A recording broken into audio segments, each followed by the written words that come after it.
வணக்கம் உறவுகளே, நாம் பிடிச்ச கிருகபான் மீனை ஃப்ரெஷ்ஷாக அப்படியே நாம் உப்பு போட்டு சுட்டு சாப்பிடலான்னு உப்பெல்லாம் போட்டு ரெடி ஆக்கி வச்சுருக்கு. எண்ணெயெல்லாம் சூடாகிடுச்சு. நாம் இப்போ அடுப்பில் போட்டுடலாம். உறவுகளை சுட்டு சாப்பிட்டா ரொம்ப சுவையாக இருக்கும் இந்த மீன். அதனால் உப்பு போட்டு எண்ணெயில் தான் சுடுதோம்.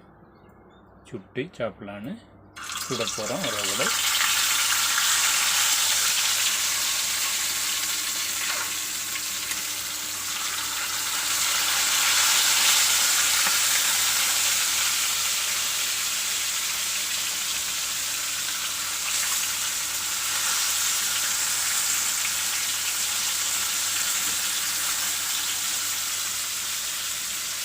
அடுப்பில் வச்சுட்டோம், கொஞ்சம் வேகட்டும்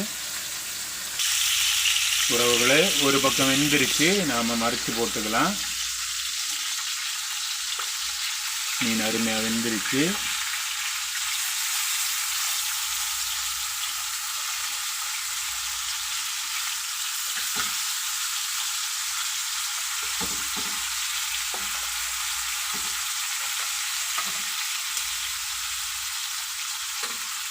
இனி நாம் இதை ஒரு 5 நிமிஷம் வேக வச்சுட்டு சாப்பிட வேண்டியதான். பாக்கி உறவுகளை காணொளி மிக லெந்தாக போயிட்டுருக்கு, அதனால் இதோட நிறுத்திக்கலாம் உறவுகளை. இந்த மாதிரி தான் நாங்கள் எண்ணெயில் போட்டு சுட்டு சாப்பிடுறது ரொம்ப சுவையாக இருக்கும். நீங்களும் இந்த மாதிரி மீன் கிடைச்சா ட்ரை பண்ணுங்க உறவுகளை. பாய்.